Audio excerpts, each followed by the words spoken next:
resurrect that deal? Is there anything that you can do? I think I'm going to resurrect it. We'll see what happens, but I'm going to resurrect it, or things are not going to make him too happy.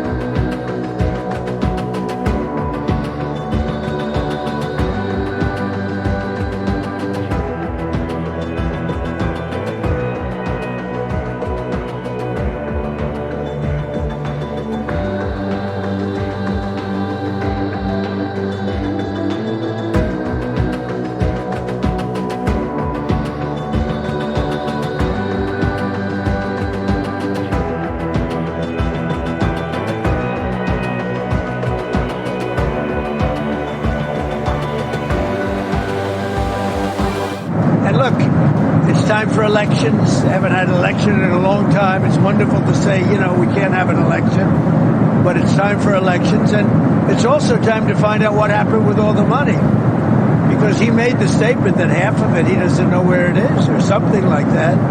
And I'd like to find out all the money that we've been sending to Ukraine, where is it? And I can tell you we're doing very well with Russia. We're going to do something with Russia that he was unable to do. We can make a deal with Russia to stop the killing of, potentially additional millions of people. The soldiers are being just wiped out on both sides, wiped out. It's horrible. The weaponry today is so powerful, so, strong, that it's killing a lot of soldiers. And I don't want to see they're Russian and they're Ukrainian. I don't want to see those soldiers killed. They have mothers and fathers. They have sisters and brothers. I don't want to see them killed.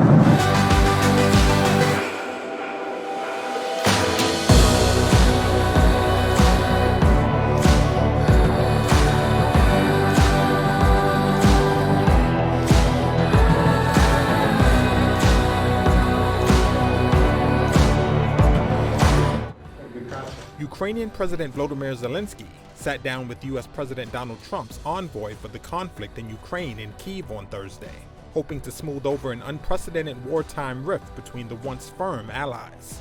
The meeting follows days of back-and-forth banter between Trump and Zelensky over peace talks with Russia, culminating with Trump referring to Zelensky as a dictator who should act fast or lose Ukraine, a quote that has since dominated headlines around the world as both leaders tried to find a way forward. U.S. National Security Advisor Mike Waltz addressed the issue at a White House press briefing Thursday. Look, President Trump is obviously very frustrated right now with President Zelensky. The fact that he hasn't come to the table, that he hasn't been willing to take this opportunity that we have offered. I think he eventually will get to that point, and I hope so very quickly. The opportunity he referred to was a previously floated deal to give the U.S. access to Ukraine's mineral resources. Zelensky on Wednesday rejected U.S. demands for $500 billion in mineral wealth from Ukraine to repay Washington for wartime aid, saying the U.S. had supplied nowhere near the sum so far and offered no specific security guarantees in the agreement. Et donc ce que je vais faire, c'est je vais lui dire. Meanwhile, French President Emmanuel Macron, who is due to meet with Trump in Washington on Monday, said he would tell Trump not to be weak on Russian President Vladimir Putin. During a one-hour Q&A session on social media Thursday, Macron said the uncertainty in how Trump was handling Russia's 3-year-old invasion of Ukraine was worrying. Trump, in office for just a month, is pushing for a quick deal to end the war and has alarmed Washington's European allies by leaving them and Ukraine out of initial talks with Russia. Following the meeting in Kyiv Thursday, Zelensky wrote on X that he had a detailed and productive conversation with Trump's Ukraine envoy about prisoners of war and effective security guarantees that would be part of any peace agreement. But there were few additional details available, and a planned joint press conference was canceled at Washington's request, according to Zelensky's office.